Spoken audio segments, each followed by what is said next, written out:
And we're back. Ringcast Team are back. Before we start, just want to say thanks to Pro Conference Start Meeting for letting us use the platform. Now, after a long wait for a nice summer break, the Ringcast Team are back, bringing you that news and opinion, and always some controversy. I'm your host, Henry. I'm here with the Ringcast Team. As always, we've got quite a lot to get on with tonight, so we're just going to cover a few bits from the summer, a few fights coming up. But as always in the boxing world, there's a lot to talk about. So we're going to start with Carl Frampton, who defeated Leo Santa Cruz. He went up to 126 pounds in New York and took his belt. Now, it was a great performance from Carl Frampton. I know a lot of people have spoken about how great the performance was. A lot of people on the other side of the pond had Leo Santa Cruz as a winner, well, before the fight at least, but Carl Frampton seemed to prove a lot of people wrong. So I just wanted to touch on a few of his options now. A lot of people talking about a stadium fight with Lee Selby in the UK, possibly Northern Ireland most likely. But others are saying that he's ducking one Guillermo Rigondeaux. So I'm going to start off with you, Bex. I mean, do you agree with that sentiment, or do you feel that Frampton's sort of right to look for the stadium fights? He's straight ducking him. He's hiding behind Barry McGuigan. He's ducking him. He's scared. He don't want it. I just don't. I mean, all respect to him for fighting Santa Cruz and winning the belt, but for me personally, I can't speak for everybody else, but Rigo's the fight I want to see, because that to me will give a clear assessment of where he is in his career. I don't think he'll beat Rigo, but it's technically the fight that the fight fans want to see. It may not be what the casuals want to see, but it's definitely what the fight fans want to see. And Frampton knows that, but you know he's in the money of making business, so he's in the business of making money. But you know, I just think so. As a fight fan, is that not a fight that you'd want to see? Go on, David. Were you trying to cut in there? No, it was me, Hasib. Hasib. No, I've said this and I've been consistent with it time and time again. Boxing is a business. He does not need the Rigo fight. He doesn't need the Rigo fight. I was saying it, not a business sense. I was saying, as a fight fan, is that not the fight that you'd want to see? It's one of the fights that I would like to see, but as a fighter for him, he's got no need to. Doesn't need to. Rigo doesn't sell. I mean, he's too busy. You know, he's too busy. Got visa issues, traveling problems. He doesn't need this. He doesn't need the fight. You know, go against Selby, fight in a stadium fight, get Eddie Hearn on, do the 50,000, 60,000, make some money on pay-per-view, chill. You know, he's a fighter at the end of the day. I don't think you can call it a duck if he's moved up and fought someone. He's fought one of the best in the division. He's not moved up, fought one of the weakest, or he's not fought one of the weakest in his division. He's moved up, fought one of the best in a different country, won the belt, and now he's looking for the other top guys in the division as well. So I don't think he's ducking him. I think I agree with Hasib on that one. He's not bringing anything to the table at all. Simon, what are your thoughts on that? Other than the fact that he'll beat him. Simon, are you on this Rigondeaux train as well? Yeah, I think it's quite obvious he's ducking him. But, I mean, as Clint just said, he's moved up for a good guy, and the immediate rematch seems to be on the table as well. He's going to do it again. So, I mean, I'm not going to give him too much stick, but, you know, it's clear to see he has avoided Rigo, as other people have as well. David, what do you think Rigondeaux needs to do to get these fights? Because it's all well and good, you know, what he's done in the past, and we all know how supremely talented he is, but I haven't, other than fighting Jazza Dickens for like 1 or 2 rounds, he hasn't really done much in the last couple of years. So what does he need to do in order for these, you know, so-called money guys to fight him? Do you want my honest opinion? Yeah. He needs to learn how to speak English. And I know that sounds stupid, but because he can't speak English. You're absolutely right. You know, because he can't speak English. Because I think there's a second element as well. Yeah. I mean, but yeah. Okay, one needs to learn how to speak English, and the second of all, he probably needs to fight in a more exciting style where guys can see chinks in his armor and they think, well, this guy might actually, I might actually stand a chance against this guy. And I mean, look, at the end of the day, we all know Rigondeaux is obviously one of the top pound-for-pound fighters in the world. He's highly skilled, and pretty much, let's be honest, no one's been beating him. So he had to switch up his style, take a few more punches, just get a bit more money. I mean, it's not always going to happen. And speak English. If I was Rigo, I'd be looking for a new promoter. Or I would be getting onto my promoter saying, what the hell are you doing? Get me the big fights. I think there's an element to the English language, and I think there's an element that he needs to learn it. But he needs to get on his promoter. That's what his job is for, to get him the big fights. And I don't think he's doing that at the moment. Yeah, I mean, it's a difficult one with him. You know, he's not getting any younger. His style is, you know, some would say not the most fan friendly, but he's supremely talented. So let's hoping that he'll get the big fights, and we're obviously looking for Frampton to go on to bigger and better things. So we'll move on now to the news that just dropped this week. So it's finally signed and sealed. A venue has been decided for Sergey Kovalev, defending his light heavyweight titles against Andre Ward. Now, we know this fight sort of been confirmed for a few months, but in terms of the actual venue and, you know, if it was finally sort of sorted, it came under some doubt a couple of weeks ago after Ward beat Brand, when he didn't turn up to the press conference after the fight. But turns out, you know, there were just some minor hiccups to sort out, but the fight is signed. So we're just going to get some early thoughts. You know, obviously a few people have their picks down already, but, you know, as we ease into the fight, obviously Kovalev, his last fight, he decisioned Isaac Chilemba. Some say he didn't look too great. Ward fought Alexander Brand. You know, it was a routine 12-round decision. So I'll start with you, Clint. What are your sort of early picks for this fight? I think it's going to be Ward points. I can't see Ward knocking Kovalev out. I mean, if you look at the guys that Ward's been fighting previously, it hasn't looked like he's come close to knocking anyone out. Bar Paul Smith, who was fat and crap, yeah. But I can't see him knocking out Kovalev. I think it'll be a decision. I think it'll be a close decision, though. I don't think it'll be wide. It'd be interesting because Ward hasn't fought anyone near close to Kovalev's ability in a very long time. But Ward still hasn't shown any signs of ring rust to me either. So it's going to be interesting. I'm just going to open this up. Does anyone see Kovalev edging it at all? No, he's getting knocked out. Care to elaborate, Simon? I just think, you know, Ward isn't obviously a knockout artist, but I just think I can just see something. I can just see Ward completely outclassing him, and Kovalev ain't going to be the guy. He's going to just try and stay in there and survive. He's going to come for the win, and I'm not impressed with his defence. I've seen him hurt before, and I think Ward's just going to be too sharp. His time is going to be on point, and he's going to go for the kill when he sees it. But just want to make a statement. Okay, Simon, I respectfully disagree. Sergey Kovalev has proved, and he also, I mean, you could say that Bernard Hopkins was over the hill, but he proved in that fight to me that he has the skills to keep up with someone of that intellect, that ring IQ. What, a 50-year-old guy? Look, Kovalev has got a good jab, he's got a great jab, and it looks like the sort of fighter that every punch he throws hurts. In that fight of Hopkins, do you think Hopkins was trying to win or just trying to see that's fair enough. But look, Andre Ward is moving up weight, right? He's moving up to a weight. It's not the typical style of a big puncher moving up in weight to fight the boxer. It's the opposite now. It's the boxer moving up to fight the puncher. So every punch that Kovalev throws, and I'm pretty sure Ward has fought against hard punches before, but he's never ever fought anybody who punches hard as Sergey Kovalev. And I think because of that, it could be a different story. I might be wrong, but it's a general 50-50 for me. Okay, and Steve, just to sort of round that off, what are your thoughts? This is going to be an easier fight to predict than the Triple G Kell Brook fight. This is going to be a whitewash. Ward is winning on points. Ward is winning on points. It's not even going to be close. I give it to Ward by 5 rounds at least. Easy night's work for Ward.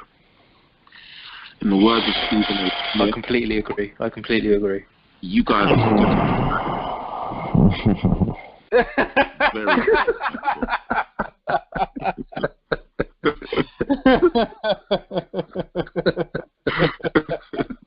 very very disrespectful, to be honest. I do feel like it's going to be a close one, to be honest. It is always in my nature to sort of side with the boxer. And Ward is a seasoned professional. He hasn't lost since he was 10 years old. So it's hard to pick against him. But if there's anyone who can give him fits, it's Kovalev. You know, the timing he's got with his jab, his judging of distance, and the fact that he doesn't really need to, load up on his punches to hurt guys means that even if Ward catches shots on his shoulders, he's going to feel them. So I do think it's going to be a close one. I am going to stick with Ward, but I do see some hairy moments, and it could be quite close. Anything can happen, but that's why these fights are made. And I'm very much looking forward to this. So I'm sure. Yeah, go ahead. I was just going to say this is probably going to link to a topic that we're probably going to cover in a few weeks' time anyway. But I really, really do hope that once Andre Ward does beat Kovalev, everyone unanimously agrees that Andre Ward is the best pound-for-pound fighter on the planet because he deserves it. I can't see anyone else beating Andre Ward in that pound-for-pound list. Even I think personally, Ward is the best pound-for-pound boxer skill-wise on the planet now. Anyway. Yeah, I agree. So, I'm just saying that I think that fight should get rid of any doubt that anyone else has, because I agree with you. I think he's the best pound-for-pound fighter. It will get rid of any doubt, and the doubt that was there is kind of self-inflicted on his part. He hasn't really fought in the last few years. I mean, since Chad Dawson, who's he fought and beaten of note. So it's we all know his skills, but this is a what have you done for me lately business, and you need these wins.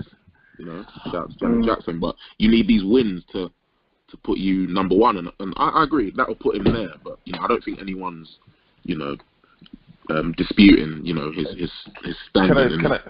Can I just add though? I do think that Kovalev's going to drop him at some point in the fight. I think that's going to happen. I don't think he'll get near him. I don't think he'll get near him at all.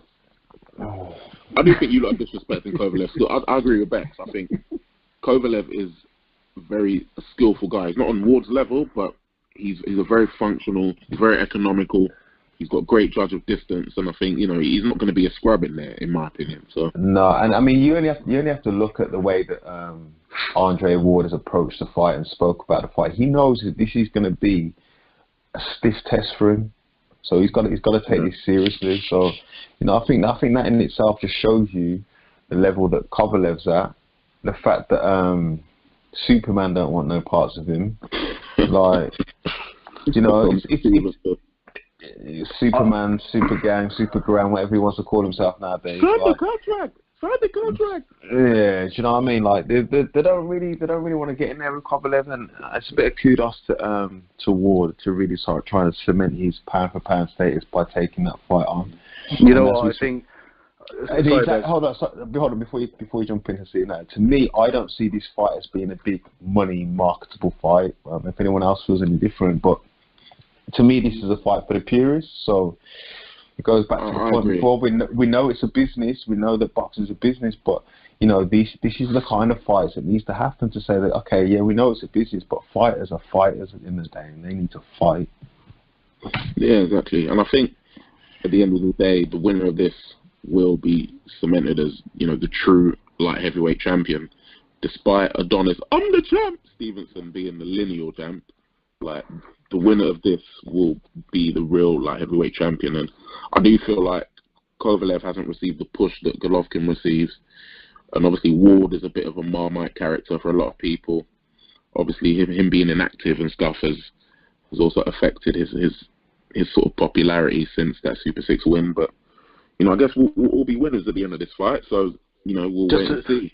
Just to throw a little bit of a dampness on that, I'm going to finish off by saying I think people are going to wake up the next morning very disappointed in our fight, because I think it's going to be literally a one-man show, Andre Ward throughout the whole night. I think people are genuinely going to be disappointed. Can you? I know we don't want to do predictions now, but can you just break down to me why you think this is going to be a one-sided fight? He's too skillful, man. He's the purest boxer on the planet at the moment. He's too good. He's too good. I completely agree with Andre Ward. I don't think he'll catch him. I don't think he'll catch him. I don't think Kovalev will catch him. I think Andre Ward will just be too quick. It's not even about catching him. It's not even about catching him. Like, literally, he won't win rounds. Kovalev's jab hurts guys, okay? It doesn't matter where it is. He hurts guys. And it's just whether or not Ward can handle that. Like I said before, Andre Ward is moving up to fight this guy. And Sergey Kovalev truly is a crusher. And every punch he throws hurts. And he's skillful. So I think he'll get frustrated in the fight. He'll get frustrated. Ward will be too skillful. And people will literally just be so disappointed with the fight because they'll be expecting more. Well, to be honest, I was disappointed. As I said, I mean, I'm a big fan of Andre Ward, but I was disappointed in his last fight, to be honest. I thought that he looked laboursome. He's trying to switch. He just looked uncomfortable. And you're fighting Brand, like, who are you? Yeah, but that was probably the perfect fight for him to experiment. Yeah, I mean, I think the thing with Andre Ward is, you know, he's never been Mr. Excitement, and he's someone who, almost like Floyd Mayweather, just wins one round at a time. He doesn't care how it looks, how it's done.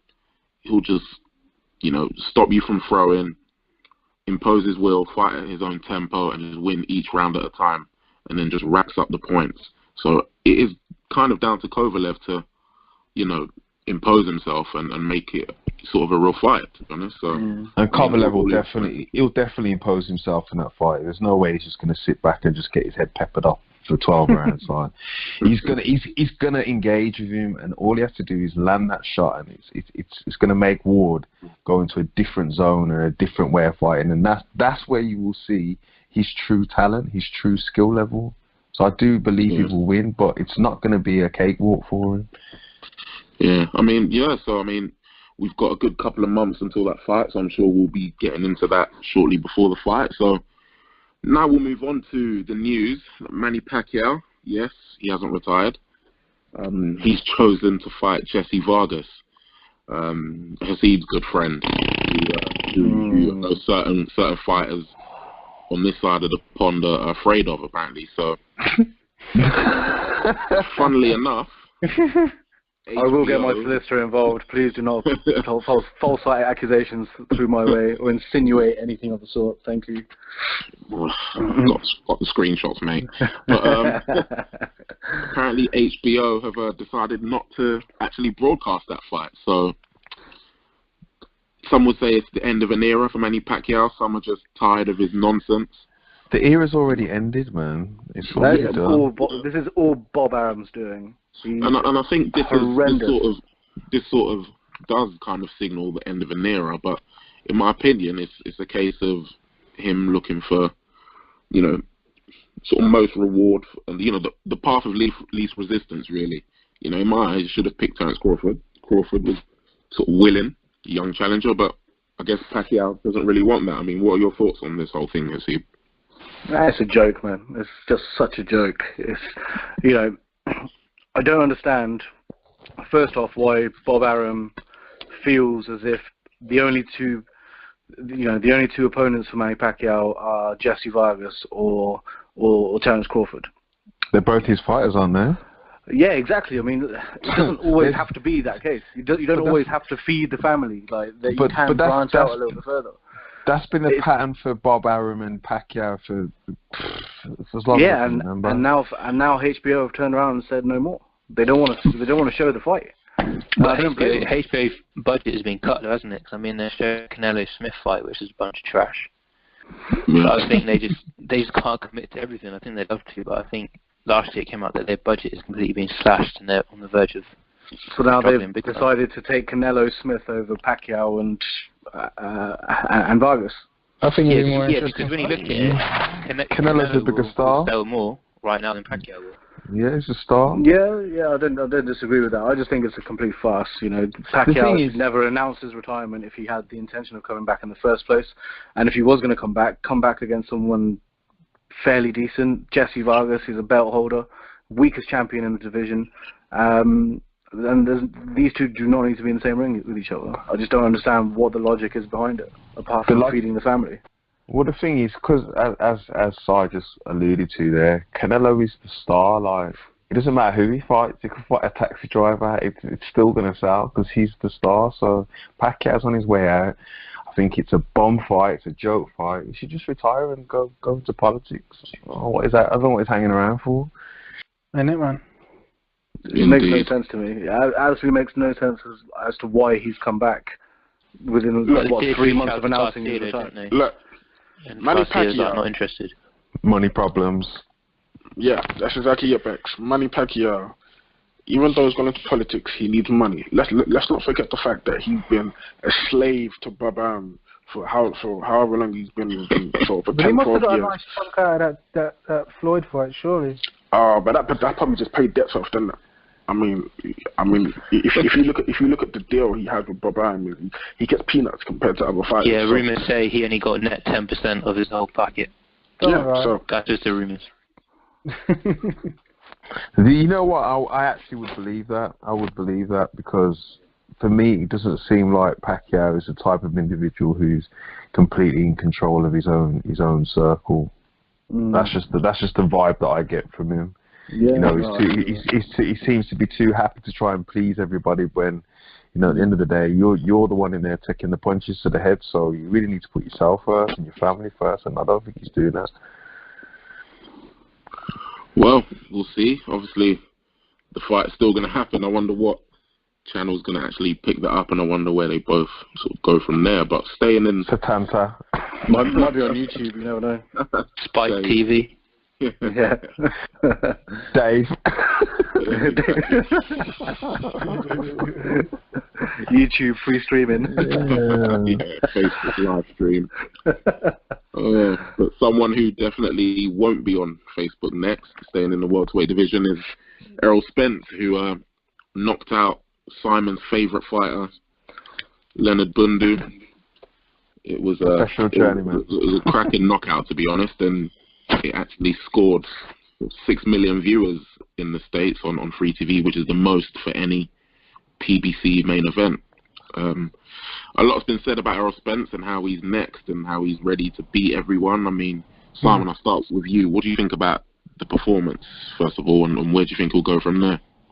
Yeah, I think it's a great knockout. I remember saying before the fight, I thought this is just not going distance. It's kind of set up, isn't it? You know, first was Algeria, got sent to the slaughter, and Bundu was up next, a lifetime journeyman, as you said. I mean, it's crazy. This. I mean, people going absolutely mad saying he's the heir to the welterweight throne by knocking out Bundu. It's like, come on, let's not get a bit gassed.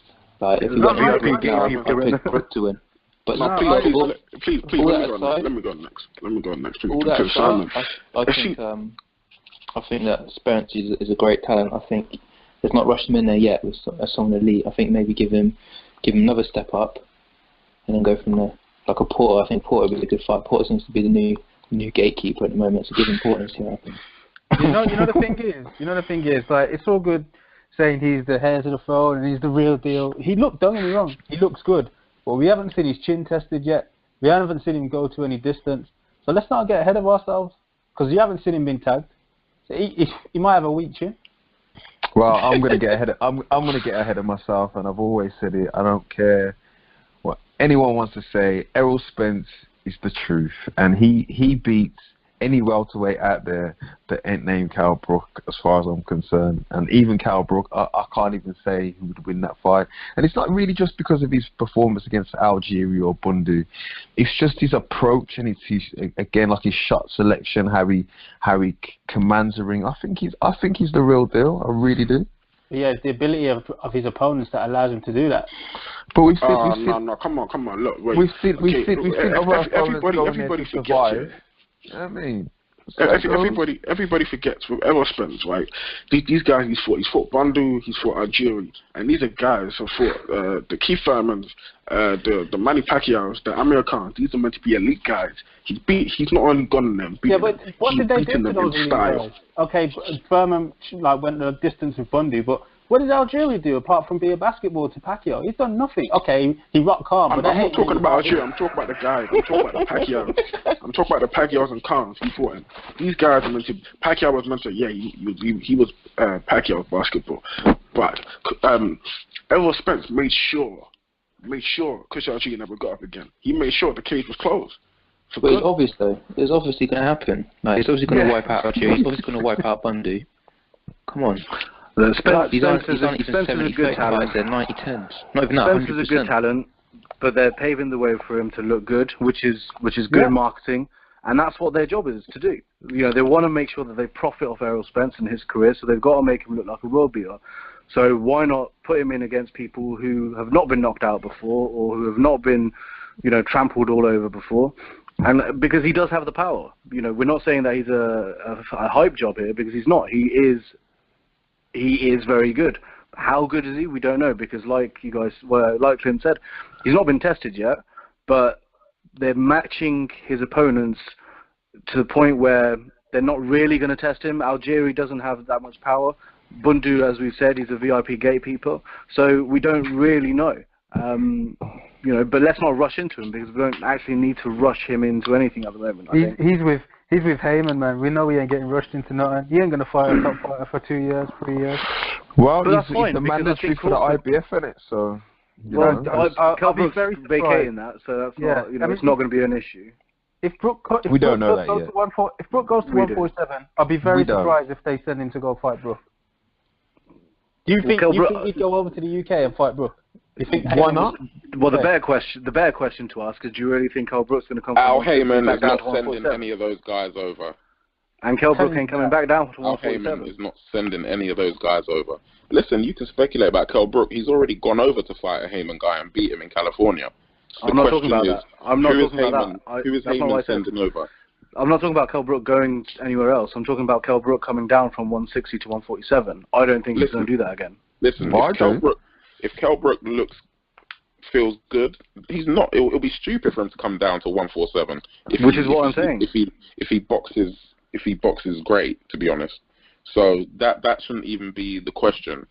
You know what I mean? I just don't understand why he would go down to 147 if he's been killing himself at the weight, which is what Eddie Hearn has said. Why would he want to come back down to 147? He's won the belt. He's made a few successful defenses. Just move up to 154. He has no need to come back down to fight Errol Spence. In my opinion, he doesn't have a need. However, like I touched on earlier, there's no guarantees Kell Brook's even going to look good at 160. You know, unfortunately, he's got to test it out on Golovkin, and that can only end one of a couple ways, really. He you know, performs well, but the weight doesn't agree with him, or he performs well and Golovkin smashes him. So, you know, there's no guarantees that 160 will suit him. So, as I mentioned, a lot of fighters, they have to cut that weight to fight at a certain weight, because that's where they'll be at their best. And that's where, you know, 147 will probably suit him. But as I mentioned, I think it will be stupid if he looks good to come down to 147. So I think Errol Spence needs to look at, you know, stepping up his game in the welterweight division. If he's the guy he says he is, then Al Heyman's got a lot of guys there. I'm sure Porter would take that fight, because Porter's one of the few in that stable that would fight anyone, and he doesn't care. Yeah. Honestly, I don't think Heyman would send Spence to UK to fight him if he did go back down. I don't see it happening. Yeah, they're not coming to the States. They're going to posture, talk about money this, money that. You know, I just don't see it. You know, Al Heyman usually only sends guys over who are most likely to get beat. You know, a la Charles Martin. So you know how to be fair, if Eddie Hearn keeps doing what he's doing, then they're going to have to come over here and fight anyway, because it's proving. And I was one of the first people that said, get the fights in America, get the fights in America. But as time's going on, it is becoming obvious that there's less money in America and more money coming here for the big fights, especially. I'm not talking about the average fights. I'm talking about the big mega fights. More money's here. So if Eddie Hearn keeps doing what he's doing, then it looks like they're going to have to send these guys over if they do want a super fight with Errol Spence in the UK. Yeah, so, you know, if Heyman does send him over, then, you know, I don't think Spencer's got any. If he wants to fight Kell Brook and be the mandatory to take that belt, he's got no choice but to come to the UK to fight him. So you can throw Heyman excuses in there as much as we want. If he wants the belt, he's going to have to come to probably Sheffield to come and get it. So either that, or he turns around and says, I'm going to fight a Danny Garcia or somebody else who's probably going to be tied up or whatever. If he wants that belt, and Carl Brooks comes from the fight from Triple G, maybe not looking so good, he's going to have to come to the UK to come and get it.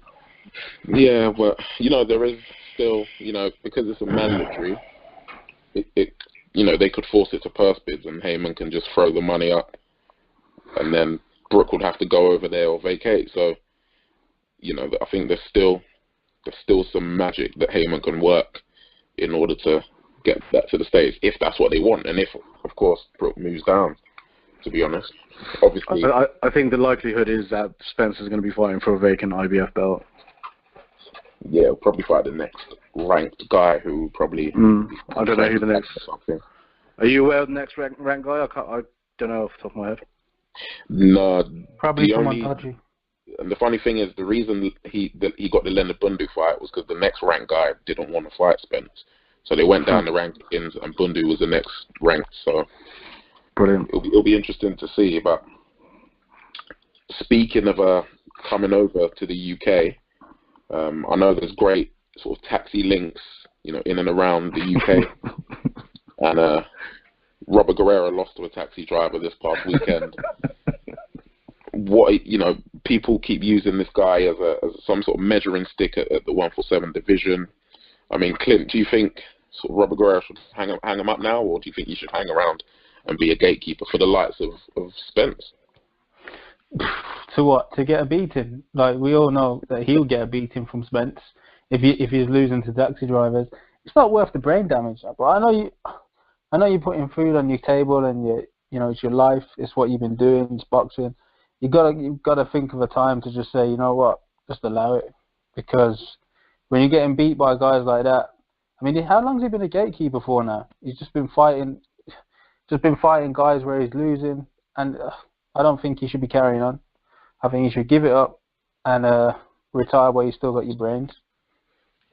Yeah, I think his sort of last hurrah was when he mauled Andre Berto, but since then, obviously he went on to lose to Mayweather, no shame in that, but then, he lost to Thurman. He had a sort of close scrape with sort of Kamagai, and then he's lost to Danny Garcia, and now he's lost to this Peralta guy. So it'll be interesting to see. I really feel like he'll get fed to Spence. Failing that, I think Danny Garcia will probably love to rematch him, because these days I'm questioning his ambition for the tough fights. But that's for another day. I know some of you may disagree. But we'll move on to the next. No, wait, Henry. Can I just say something here with Robert Guerrero? Like, it's funny enough because in 2010, Robert Guerrero was considered one of the best pound-for-pound fighters in the world. And I think at that time, you had some people within the boxing industry actually picked him to beat Floyd Mayweather Jr. That's how low he's come. He needs to hang out. Yeah, I'm not sure about pound for pound, but okay. Go back and look at the history book. 2010, he was ranked as one of the top pound for pound fighters. I think he was still at lightweight then. But anyway, if you're getting beat by taxi drivers, man, you may as well call it a day. But that's what I'm saying. That's how low he's coming out. Like, you say I'm harsh calling people a bomb, but that's a bomb if I've ever seen one. So. I feel like I don't only thought the taxi driver actually fought a good fight. I thought, he wasn't that bad, to be honest. He was driving cabs the week before. He couldn't even do no road work because he was driving cabs. I feel like I should come in and just clarify that this was actually a bit of a robbery, and I appreciate the sentiment that he should never let it get that close. I get that, but he did get shafted on this fight. Just so everyone is aware. It was a gift decision, but it was not a robbery. Two different things. I watched it. It was sluggish. Crimea River, mate. You're a bomb. See you later. Get out of here. The only sad part about seeing Robert Guerrero retire is his old man. That's it, to be honest, because his boxing style has got boring. I just think I agree with Clint, man. Like, you don't need to take them licks in his head anymore, man. Like, you're at that stage where you're losing to really poor level fighters. Just go and relax. He surely must have made some money from the Mayweather fight anyway, so just give it up. Yeah, I think he's all right. We will miss obviously Ruben Guerrero if it's the last time we see Guerrero sort of at that sort of top level. Who beats his wife? one of the highlights of his career. But yeah, so we'll shift back to the middleweight division. Obviously, as we all know, Gennady Golovkin is defending against Kell Brook in London on September 10th, but we won't get into that tonight. We'll save that for next week. However, thank the Lord. The reason this fight is actually going ahead is because one Chris Eubank Jr. proved to be problematic in the negotiations. Before that, guys like Billy Joe Saunders and Danny Jacobs, didn't seem to be eager to enter negotiations with Golovkin. Since then, Billy Joe Saunders seems to have pulled out of a fight against Gabe Rosado on the Canelo undercard. So, and why was that? Because he was saying that Rosado's not a big enough opponent for him or something like that. That's what I was hearing. Yeah, first enough he said Rosado's not a big enough name, and then apparently, he was offered, ridiculously low amount of money for the fight. Whichever the answer is, it does kind of look like Billy Joe Saunders is running out of time to find an opponent if he actually gets the Canelo fight in December, if Canelo wins, obviously. Which probably means we'll end up fighting a soft touch. But just want to touch on sort of Eubank Jr. first. I mean, David, what a way to, rob your son of a huge fight. I think Eubank Jr., he's now just going to be defending his British title. No disrespect to the British title, because it's a very credible sort of belt on our shores. But, from a world title back to defending, the British title and probably a small hall show. What do you think about that? The sad thing is that Chris Eubank Jr. is going to listen to his dad no matter what. Because obviously, for whatever reason, he respects his dad and he loves his dad and he trusts his dad when it comes to decision making. And the sad thing is that his dad is going to probably, I don't want to say destroy his career, but he's probably going to take it down a few pegs because he missed an opportunity of a lifetime. It was his dad a couple of years back saying that Chris Eubank Jr. would be the one to beat Gennady Golovkin. And, he had the opportunity, it didn't let it materialize. It's getting embarrassing now. For some of the, if you watch the interview with Eddie Hearn, some of the demands that Eubank Sr.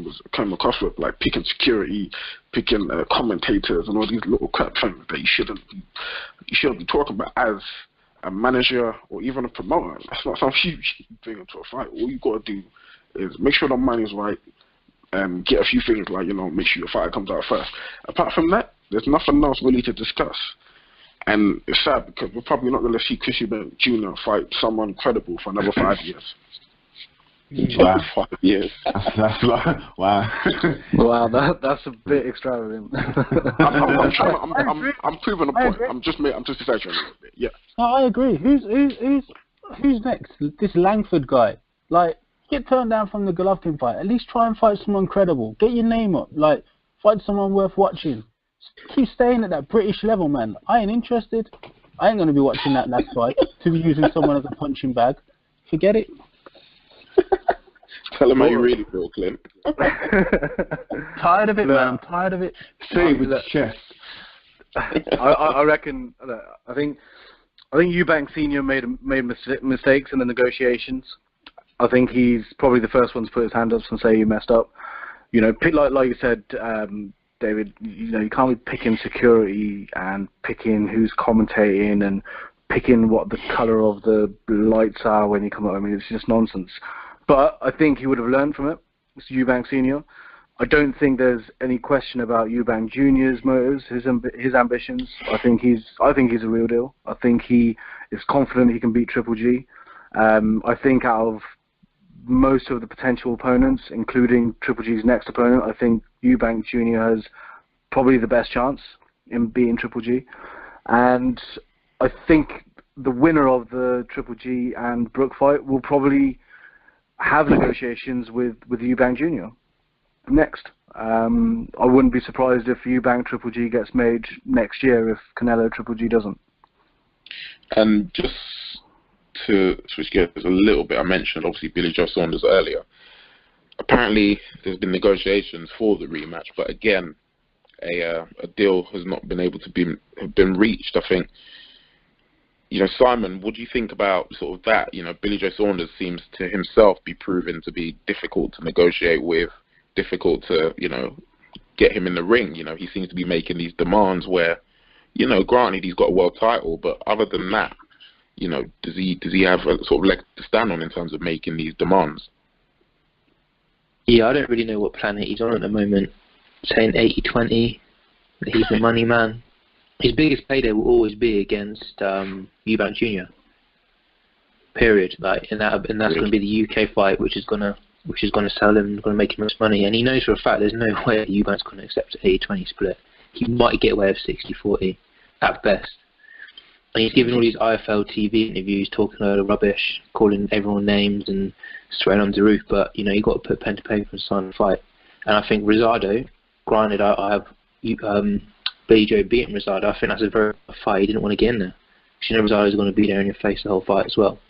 And he's going to fight a soft touch and cross his fingers, hope for a big money fight. Because that seems to be what he's holding out for now.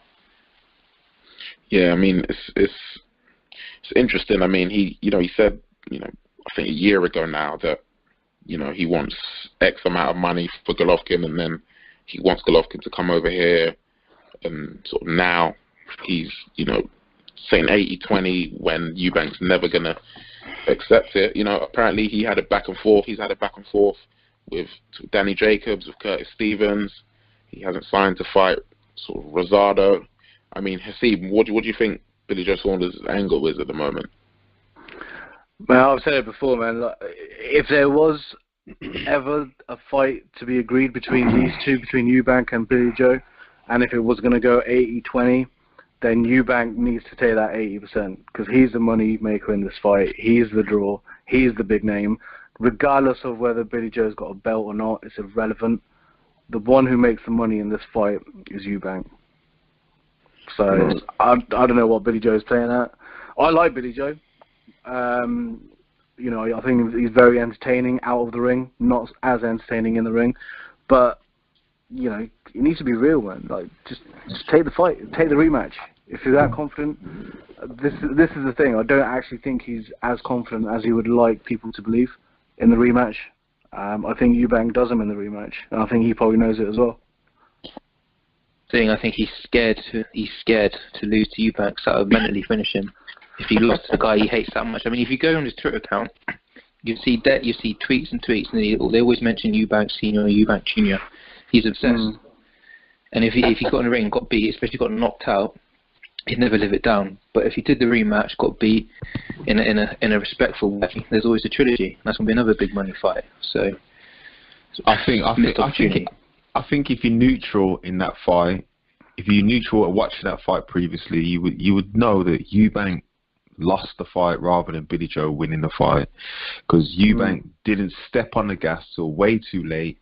And it goes back to the comments about his dad. His dad should have no business being in his corner because he doesn't offer him any kind of advice that makes any sense. He's just standing there posturing with his stupid shoes on and his monocle. Like, get him out of the corner, get him out of negotiations. Billy Joe, really, he needs to step up instead of talking smack on Twitter and IFL TV, because at the end of the day, yeah, you beat Andy Lee and you beat Eubank, but I don't see no one calling you. No one's interested in fighting you. The only fight that you can get any interest in is with Eubank Jr. And if I was Eubank Jr., I would personally not fight him just yet. I'd go and fight. I'd like to see Eubank Jr. fight Lemieux. and give a bit more of a gauge where he's at in the middleweight division. I'd like to see him then pick up a belt and then maybe fight Billy Joe as a unification fight. That would be, I could stomach that. I could hold not them two not fighting until that happened. But, you know, at the end of the day, there's faults on both sides. But Eubank needs to clean house. Billy Joe needs to shut up and fight. Simple as that. Well said. And any other points on that topic? Well, there we have it. Nice and emphatic ending from you, Beck. So we have just wrapped up a long-awaited comeback show for the Ringcast team.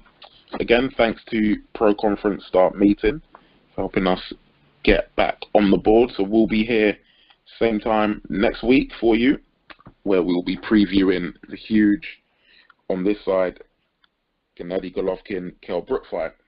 So from all the Ringcast guys, we'll see you later. Take care.